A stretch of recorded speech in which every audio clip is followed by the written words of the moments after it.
आज हम कक्षा 10 के विज्ञान विषय के लेसन नंबर 11 विद्युत के बारे में अध्ययन करेंगे। प्रतिरोधों का श्रेणी क्रम संयोजन। श्रेणी क्रम या सीरीज का मतलब एक लाइन में, अर्थात एक के बाद एक प्रतिरोध को जोड़ना।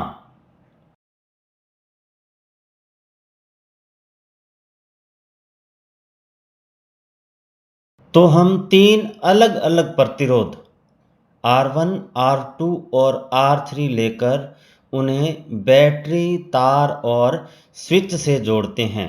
परिपथ की विद्युत धारा को अमीटर से मापते हैं और अमीटर को सेल के बाद श्रेणी क्रम संयोजन में जोड़ा जाता है। अब हमने तीन अलग अलग प्रतिरोध लिए थे और इनका विभवांतर भी अलग अलग होगा। R1 प्रतिरोध का विभवांतर V1, R2 प्रतिरोध का विभवांतर V2 और R3 प्रतिरोध का विभवांतर V3 होगा। यहाँ पे विभवांतर अलग अलग है। क्यों? क्योंकि हमारे जो प्रतिरोध हैं वो तीनों अलग अलग हैं। अब हम इस स्विच को ऑन करेंगे। स्विच को ऑन करते ही इस परिपथ के अंदर विद्युत धारा प्रवाहित होगी।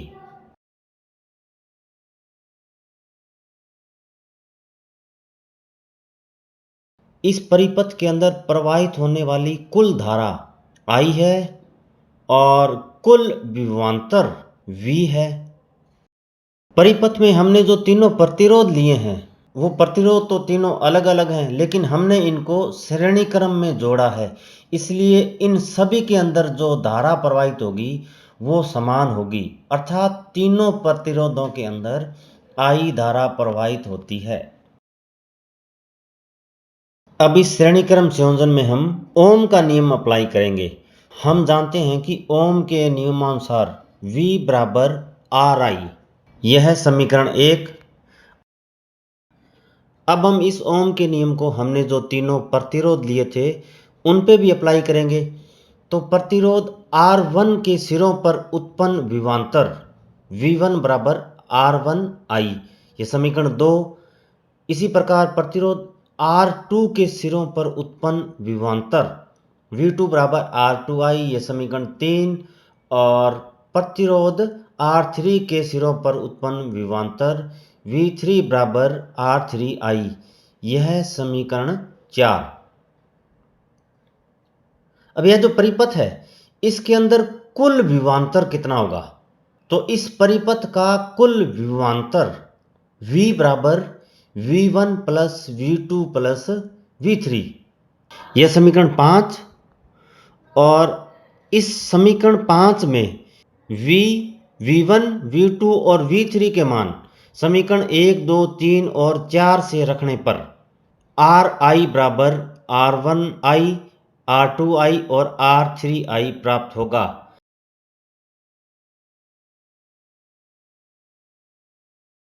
अब इसमें हम I कॉमन लेंगे तो हमें समीकरण इस प्रकार से प्राप्त होगी। अब यहाँ पर देखो बराबर के दोनों ओर I दोनों ओर है तो I से I कट जाएगी और हमें जो समीकरण प्राप्त होगी वो इस प्रकार से होगी। R बराबर R1 plus R2 plus R3। अतः श्रेणी क्रम संयोजन में कुल प्रतिरोध या तुल्य प्रतिरोध दिए गए प्रतिरोधों के योग के बराबर होता है, अर्थात R बराबर R1 plus R2 plus R3। तो श्रेणी क्रम संयोजन में हमें यह सूत्र प्राप्त होता है। अब यहाँ पर हमने तीन प्रतिरोध लिए थे तो हमें जो कुल प्रतिरोध है वो R बराबर R1 plus R2 plus R3 प्राप्त हुआ। यदि हमारे पास दो प्रतिरोध हो तो हमें R बराबर R1 प्लस R2 प्राप्त होगा। यदि प्रतिरोध 3 या 3 से ज़्यादा हैं तो उन सभी प्रतिरोधों को हमने जोड़कर तुल्य प्रतिरोध प्राप्त कर लेंगे या कुल प्रतिरोध प्राप्त कर लेंगे। अब हम 2 ओम, 1 ओम और 3 ओम के तीन अलग अलग प्रतिरोध लेकर इनको श्रेणी क्रम संयोजन में जोड़ेंगे। अब हम इस परिपथ का कुल प्रतिरोध ज्ञात करेंगे। तो कुल प्रतिरोध ज्ञात करने के लिए सबसे पहले हम R1, R2 और R3 का मान लिखेंगे। R1 2 ओम, R2 1 ओम और R3 3 ओम है। और हम जानते हैं कि प्रतिरोधों को श्रेणी क्रम संयोजन में जब जोड़ा जाता है तो उनके कुल प्रतिरोध का सूत्र R बराबर R1 plus R2 plus R3 होता है। यहाँ पे R1, R2 और R3 के मान रखेंगे। R बराबर 2 प्लस 1 प्लस 3 और इस परिपथ का कुल प्रतिरोध आएगा 6 ओम। अब यहाँ पर देखिए आप, इस परिपथ का प्रतिरोध 6 ओम आ गया। और यदि हमें कहा जाए कि इस परिपथ में कितने एम्पियर की विद्युत धारा प्रवाहित हो रही है, तो उसको हम किस प्रकार से ज्ञात करेंगे। इस परिपथ में देखिए हमने सिर्फ कुल प्रतिरोध निकाला है, जबकि हमें विद्युत धारा का मान ज्ञात करना है और हमें कुल प्रतिरोध के अलावा दूसरा कोई मान नहीं पता। तो विद्युत धारा का मान ज्ञात करने के लिए सबसे पहले हमें पता होना चाहिए कि इस परिपथ का विभवांतर कितना है। यहाँ पर देखिए इस परिपथ में कुल 4 सेल है और एक सेल का विभवांतर होता है 1.5 वोल्ट। तो इसके अनुसार इन चारों का विभवांतर हुआ 1.5 इंटू 4, 6 वोल्ट। तो अब हमारे पास दो मान है, R बराबर 6 ओम और विभवांतर बराबर 6 वोल्ट। अब ओम के नियमानुसार हम जानते हैं कि V बराबर RI, और चूंकि यहाँ पे विद्युत धारा ज्ञात करनी है तो I बराबर V बटा में R होगा। और V और R के मान रखने पर I बराबर 6/6 और I बराबर 1 एम्पियर, अर्थात इस परिपथ में बहने वाली धारा का मान होगा 1 एम्पियर। अब है प्रतिरोधों का पार्श्व क्रम संयोजन। पार्श्व क्रम या पैरेलल या समांतर क्रम संयोजन। समांतर का मतलब दो लाइनें जो आपस में कभी भी नहीं मिलती वो आपस में समांतर होती है। जैसे रेलगाड़ी की दोनों लाइनें हमेशा समांतर होती है। तो इसी क्रम में अब हम प्रतिरोधों को जोड़ें तो क्या होगा। यहाँ पर देखिए ये पानी की एक बड़ी पाइप है और पानी की बड़ी पाइप के आगे 3 छोटी छोटी पाइपें लगी हुई है। और जैसे ही इस बड़ी पाइप के अंदर हम पानी प्रवाहित करते हैं तो इन पाइपों में से आगे निकलने वाले पानी की मात्रा इस प्रकार से होगी। जो छोटी पाइप है इसमें निकलने वाली पानी की मात्रा कम होगी, इससे जो थोड़ी बड़ी पाइप है इससे निकलने वाली पानी की मात्रा थोड़ी अधिक होगी, और जो सबसे बड़ी पाइप है उसमें से निकलने वाले पानी की मात्रा इन दोनों से अधिक होगी। अर्थात इस पाइप की जितनी क्षमता है उसी क्षमता के अनुरूप पानी निकल रहा है, या हम कह सकते हैं कि इन पाइपों को अपनी क्षमता के अनुरूप जितना पानी चाहिए यह उतना पानी ले रही है तथा बाहर निकाल रही है। तो इसी प्रकार जब प्रतिरोध पार्श्व क्रम संयोजन में होते हैं तो प्रतिरोध जितनी क्षमता का होगा वह अपनी क्षमता के अनुरूप उतनी ही धारा प्राप्त करता है। यहाँ पर ये 3 प्रतिरोध और इनको हम पार्श्व क्रम संयोजन में इस प्रकार से संयोजित करते हैं। तीनों प्रतिरोधों का प्रतिरोध R1, R2 और R3 है, और ये जो तीनों प्रतिरोध हैं यह अपनी क्षमता के अनुरूप धारा लेंगे और इन तीनों का जो विभवांतर होगा वह समान होगा। अब इसके अंदर स्विच को ऑन करते हैं और स्विच को ऑन करते ही इसके अंदर विद्युत धारा प्रवाहित होगी। धारा प्रवाहित होने के पश्चात परिपथ पूर्ण हो जाएगा।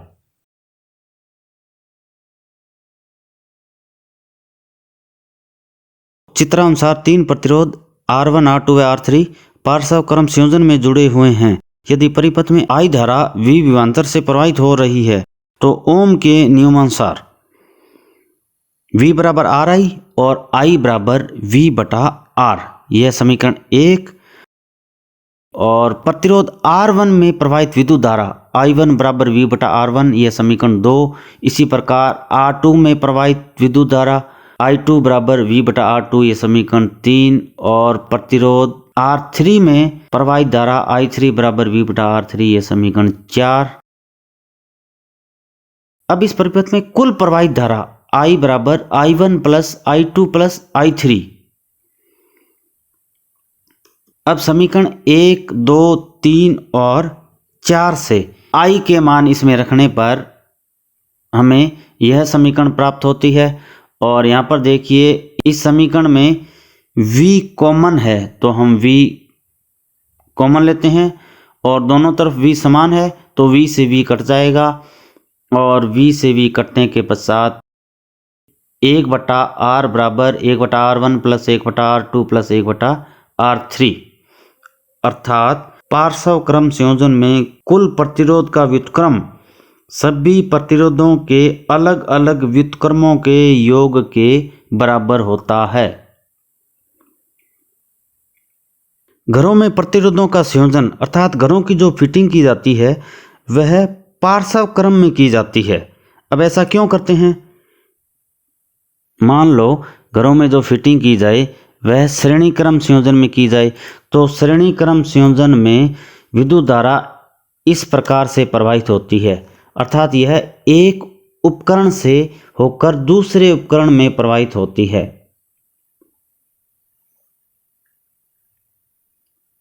और यदि एक उपकरण खराब हो जाए तो विद्युत धारा आगे प्रवाहित नहीं होती और परिपथ पूरा नहीं होता जिसके कारण संपूर्ण उपकरण नहीं चलते। यहाँ पर एक उपकरण के खराब होने के कारण हमारे घरों के सारे उपकरण बंद हो जाते हैं। इसलिए घरों की फिटिंग को श्रेणी क्रम संयोजन में नहीं करते।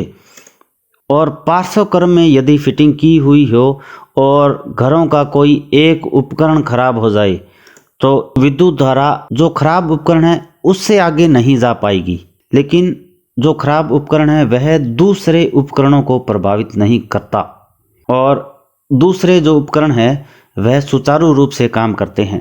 यानी एक उपकरण के खराब हो जाने से पूरे परिपथ में विद्युत का प्रवाह बंद नहीं होता।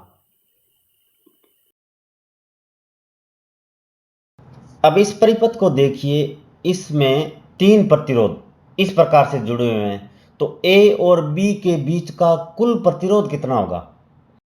तो सबसे पहले हम ये जो 2 प्रतिरोध पार्श्व क्रम में जुड़े हुए हैं 3 ओम और 6 ओम के प्रतिरोध, इसको हल करेंगे। तो पहले इन प्रतिरोधों को हम लिखेंगे R1 बराबर 2 ओम, R2 बराबर 3 ओम और R3 बराबर 6 ओम। अब पार्श्व क्रम संयोजन के 2 प्रतिरोध हैं 3 ओम और 6 ओम। तो पार्श्व क्रम संयोजन का कुल प्रतिरोध ज्ञात करने का सूत्र होगा 1/Rp। Rp का मतलब R पैरेलल अर्थात पार्श्व क्रम संयोजन। तो 1/Rp बराबर 1/R2 प्लस 1/R3। यहाँ पे R2 और R3 इसलिए लिए हैं क्योंकि ये दोनों प्रतिरोध पार्श्व क्रम संयोजन में जुड़े हुए हैं, जबकि जो पहले R1 2 ओम का प्रतिरोध है उसके मान को हम इसमें शामिल नहीं करेंगे। अब R2 और R3 के मान रखने पर 1/Rp बराबर 1/3 प्लस 1/6। इन दोनों का लघुत्तम आया 6 और 6 में 3 का भाग दिया 2, 2 × 1 2 और 6/6 बराबर 1 और 1 × 1 1। 1/Rp बराबर 3/6 और इनका वज्र गुणन करने पर Rp बराबर 6/3 और Rp बराबर 2 ओम। तो पार्श्व क्रम संयोजन में जो दोनों प्रतिरोध जुड़े हुए हैं उनका कुल प्रतिरोध आ गया 2 ओम। इन दोनों को हल करने के बाद A और B के बीच दोनों प्रतिरोध श्रेणी क्रम संयोजन में हो जाएंगे। अब हमारे पास A और B के बीच का जो परिपथ बनेगा वो इस प्रकार से बनेगा 2 ओम और Rp है फिर 2 ओम। अब ये दोनों श्रेणी क्रम संयोजन में हो गई और हम जानते हैं कि श्रेणी क्रम संयोजन में जो कुल प्रतिरोध है इन दोनों के योग के बराबर होगा। तो यहाँ पे श्रेणी क्रम संयोजन का सूत्र लगाएंगे RS बराबर R1 प्लस RP और RS बराबर R1 का मान 2 ओम और RP का मान भी 2 ओम। तो RS बराबर 4 ओम। अर्थात ये जो तीनों प्रतिरोध A और B के बीच में जुड़े हुए हैं तो इनका जो कुल प्रतिरोध आएगा वो आएगा 4 ओम।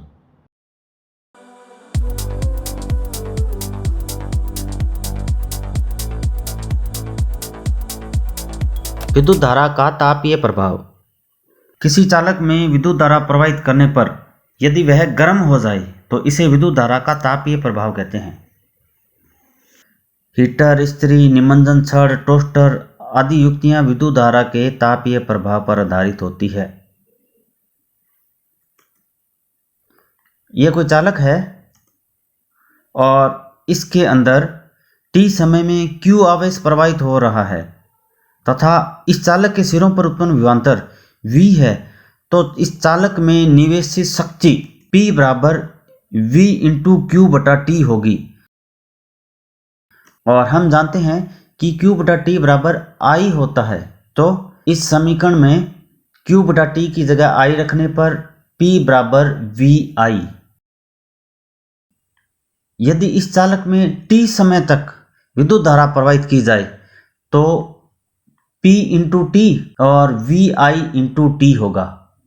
t समय तक प्रवाहित की गई यह विद्युत धारा ऊष्मा ऊर्जा में बदल जाती है, अर्थात P इंटू टी ऊष्मा ऊर्जा में बदल जाएगी, तो H बराबर VIT।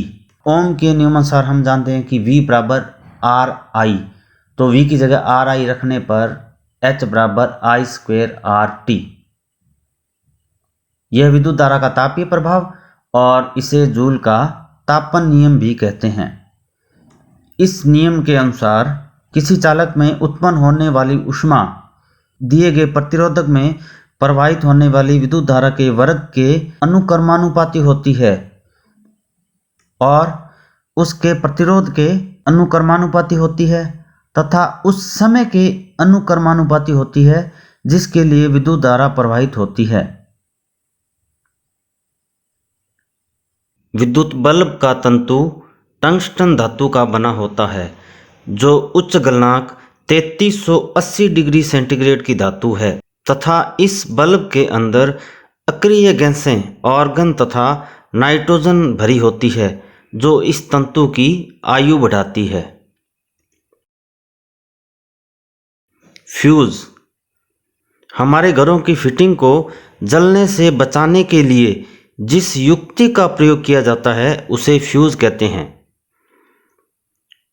फ्यूज एक कम गलनांक वाली मिश्र धातु का टुकड़ा होता है जिसे परिपथ में मीटर के बाद श्रेणी क्रम संयोजन में लगाया जाता है।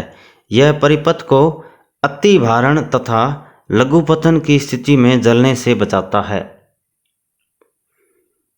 अर्थात जब परिपथ में या घरों की फिटिंग में अति भारण या लघुपतन के कारण बहुत अधिक मात्रा में धारा प्रवाहित होती है तो परिपथ घरों की फिटिंग जलने का खतरा रहता है। और फ्यूज एक पतली तार की मिश्र धातु होती है और अति भारण तथा लघुपतन की स्थिति में यह तार खुद जल जाती है और पूरे परिपथ को जलने से बचाती है। विद्युत शक्ति विद्युत परिपथ में उपभुक्त ऊर्जा की दर को विद्युत शक्ति कहते हैं। इसे P से लिखते हैं, अर्थात P बराबर VI।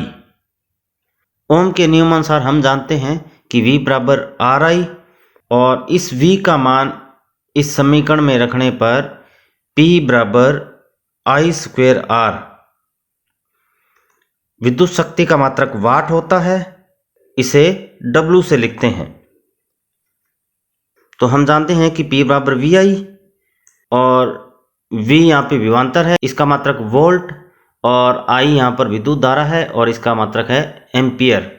तो विद्युत शक्ति बराबर वोल्ट इंटू एम्पियर, अर्थात वोल्ट इंटू एम्पियर के गुणनफल को वाट कहते हैं।